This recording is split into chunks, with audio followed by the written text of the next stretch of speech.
So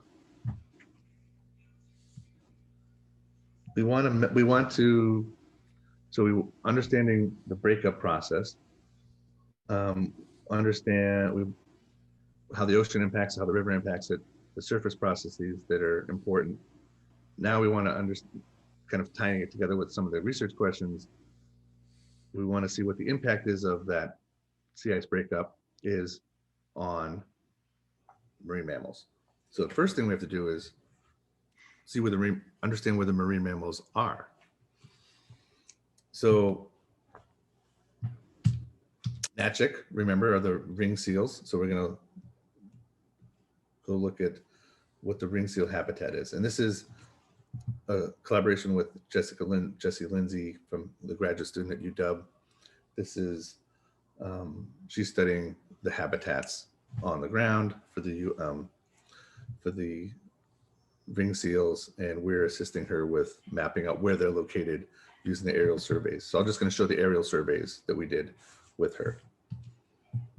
So there are three locations that they typically have these ring seals. One is up here north in Sisolic.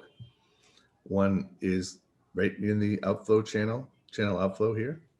And there's another one down here by Sadie Creek. There's a creek over here on land, and it's just, that was how we identified the area down south. And again, you see here's the channel. So we flew out with the UAV, we would go up to the Sisolic, we flew out there, did the tracks, flew along the ice edge until we saw them, and we did a track there. This is the beauty of having the data telemetry back, so you can see. And then we flew along here, and then we mapped out where they were down there. So we mapped out these three areas. I'm just going to show some examples of how we detect them. So here's an image of the ice surface. You see these drifts, you see some ridging, you see some kind of starting to see maybe some ponding. There's some shadows, but it's difficult to see where the seals are, but I'm going to give you a little help. Right there, there's a hole, a breathing hole in the ice, and there's two seals there. There's an adult and a pup, actually. And I'm just going to play a video here that shows an easier way to map or to track where the seals are. So the thermal image is on the left, and a camera, the visible camera is on the right. And if I play this, hopefully it'll just go through.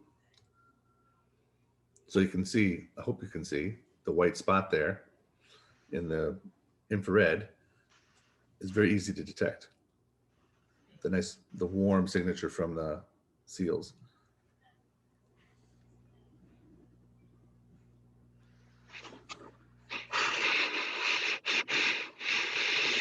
There's the warm signature from the seal. Whoops. Oh, that's weird. And then you could see the same time, that same region right there where the seals are, that are visible. Here's another example of, in the thermal imagery, what the seals, these little small patches of warm in the thermal image. Here's the visible camera image.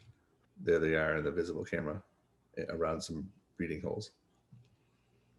If you zoom in, you can see multiple seals at each hole. So we flew around with the UAV and mapped out where we saw the ring seals in their dens or near their dens or breeding holes. The orange ones were non-pups. The green ones were where there were pups. There's not. If you look more closely at this, you can see the pups, or the seals are kind of in regions where there's kind of high snow concentration, or high ice and snow concentration. So that's likely where there's ridging. And here it's much smoother. So that's amenable to doing dens where there's ridging, as opposed to here in this big region here and in here, where it's definitely smoother, and they don't, so it's not really useful for their denning. So smooth ice, shallow snow, and there's hardly any seals in those, as opposed to the rougher ice and the deeper snow where they can den. And I'm tie it back to the surface properties. You remember on the 30th or early in the season before there was breakup, there's more snow, snow covered ice before there's melt ponds. And you see a few little holes, maybe here, maybe there, maybe some holes, maybe some ridging, maybe some dens, and maybe there's a seal right there. This is just 10 days later. The ice is vastly different. You can see much more ponding, much less snow, and also the breeding holes are much more apparent now. You can see 4 and 5 seals around each breeding hole here, maybe 2 there and then 3 there. But the ice is not as safe to go out on anymore. So they wouldn't go out and hunt the ring seals anymore because of that. This is one of the elders when the ice is actually starting to break up, so he can use his boat to go hunt bearded seals now. So the upstream river temperatures are, as we mentioned, are likely a good diagnostic tool for anticipating unsafe ice conditions. So typically Ross would go out when the ice edge is so close to town in 2019. The ugric, or the bearded seals, local to Kosovo Sound, are forced to concentrate on the edge. You can see them all here on the edge.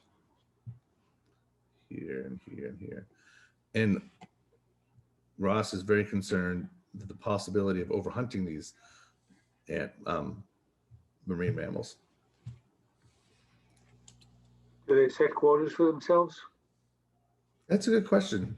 We have not asked that. I'm not sure. That's a good question. I'll be sure to ask that next time I go. How come all these elders look younger than me?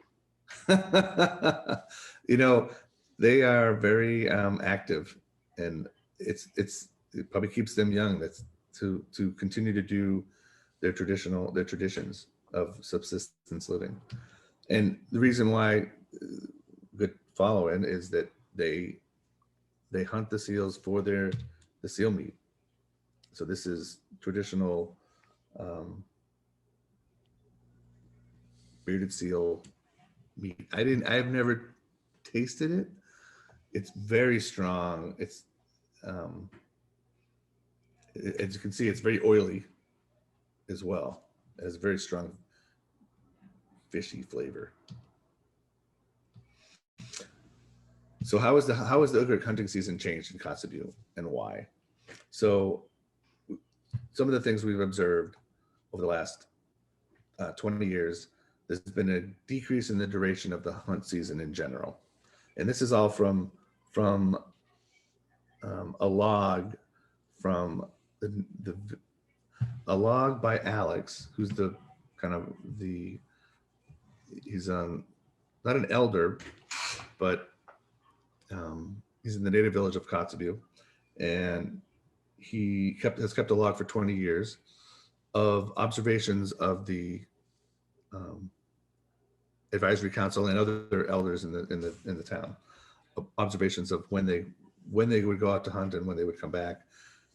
So that we use that log to define the duration of the season here. So it's decreased. The number of days of the hunt is decreased. When the season started, so basically the breakup is occurring earlier in the year, and the season is becoming shorter. That's basically from the observations. And this is two things. This is the duration of the hunt from the observation and from the log. This is the decrease in the number of days in the hunt.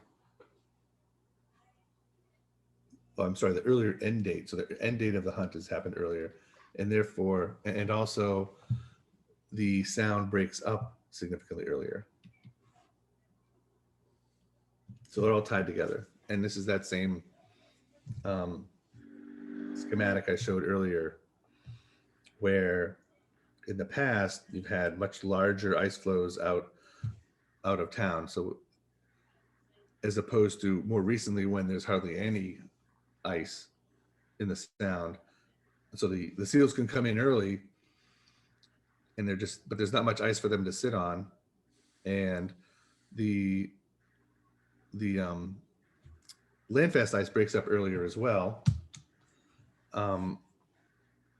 So there's fewer ice flows and much more open water. So it's much more difficult to get out to where you need to go. You need more frequent trips, at least from a hunter's perspective. But also there's just fewer days to do for the hunt season as well. Chris, are the hunters competing with natural predators like polar bears? No, I have not heard that. There are typically not many, if any, polar bears in this region. Okay, thanks. At least during when they're going hunting.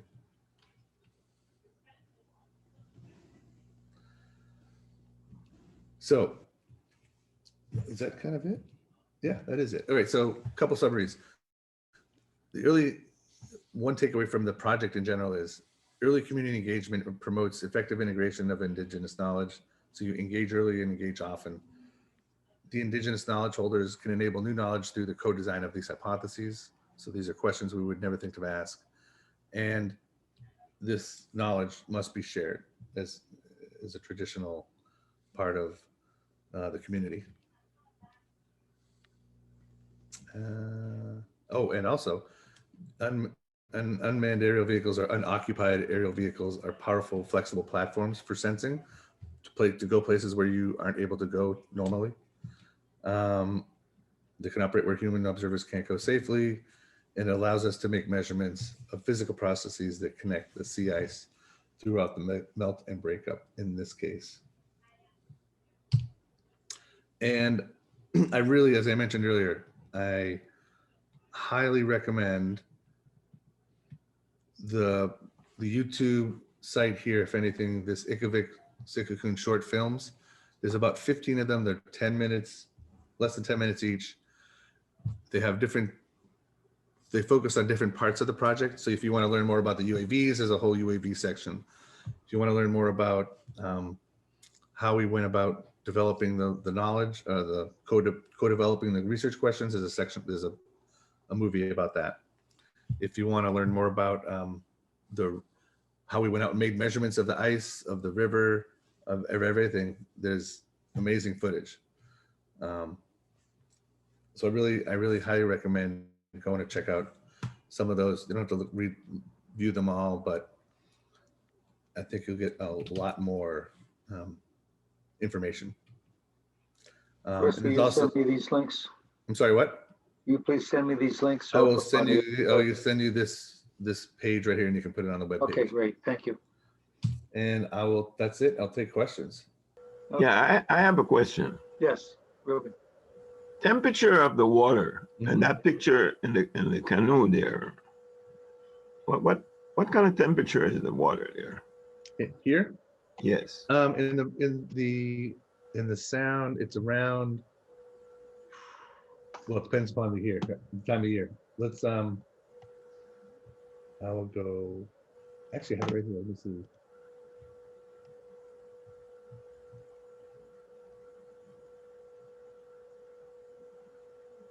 Here we go. So I'm going to share something else now and show you a separate thing. Share again, share this one.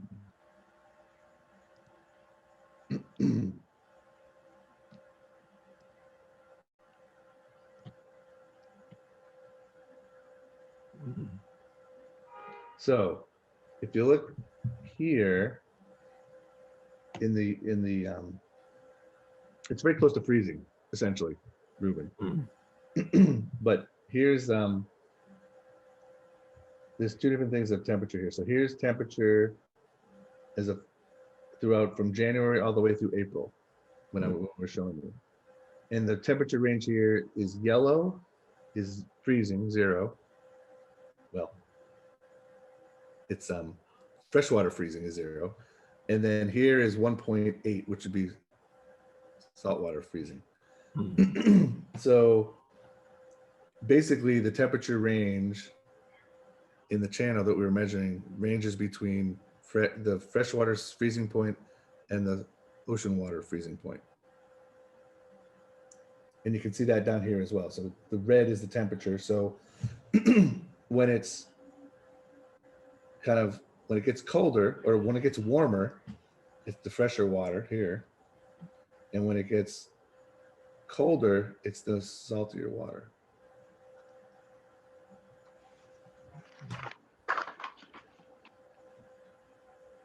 Hope that helps. Have you seen a change in the temperature of the ocean water in the current that it could affect the sea ice? So yes, I'll say it could, yes, to the latter question. You mean over a long period of time? We don't have those measurements. So we can only really say something about this one field season that we had. Okay. But we're trying to go back for more seasons to do the same thing, to start to see if there's longer term changes, season to season changes that happen that are also impacting it.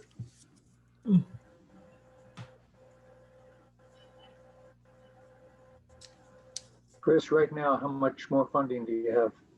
How many more seasons are possible? This project is pretty much done, but like I said, I'm trying to get. It's kind of the project was always meant to be a starter, a bridge, Right. to continue doing work. So I've put proposals into NSF and to the Arctic programs to continue doing this work. So hopefully to continue it here, but also in other to try and do it in other communities, especially communities that have large river deltas like like the Yukon or the Mackenzie River.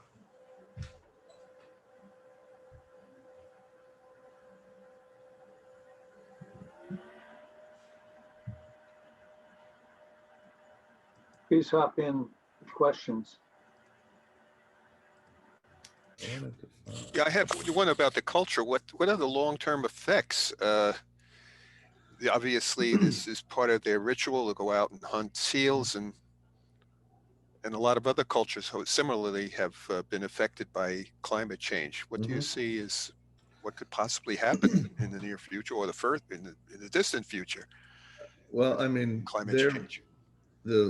In Kosovo, the advisory, the elders are very concerned about losing this part of their tradition, and it's twofold. In some ways, it's the younger generations are less interested in the traditions for whatever reason. So it's not just concern over the climate impacts in their lifetime. They're concerned about how it impacts their traditions, but for future generations, it's a combination of potentially that climate will change the what they can do for their traditions and the community themselves. I know that they have I know in Kosovo there's a strong push even to keep the language vibrant. So they have an early school program for young kids to learn, immersed in the language after school, because they don't typically, so not being handed down in the families. So they have it in the school system. The elders, most of the elders I have or that are on our council are it's the second generation, I guess. The grandchildren are less interested in the traditions and the language.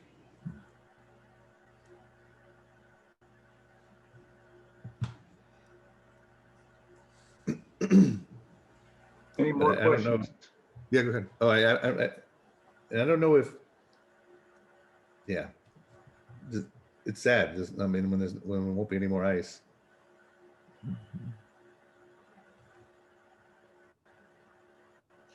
Chris, have they noticed what's the impact on the sea, oh my goodness, the mammals there? Besides the hunting, are they getting, is it this ice area impacting the numbers? Yeah. So that's a good question. I wish Donna was here.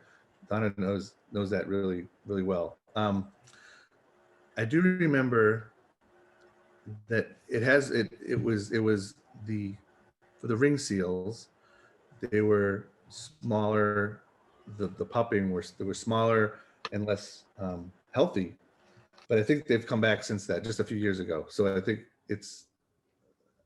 I don't know what they don't know what, or I don't know why she doesn't know why it happened, but at least more recently they've been looking more healthy than they normally are, or than they were for those few years. And the numbers are kind of staying the same? The numbers, that's a good question. So we did have another collaborator from NOAA.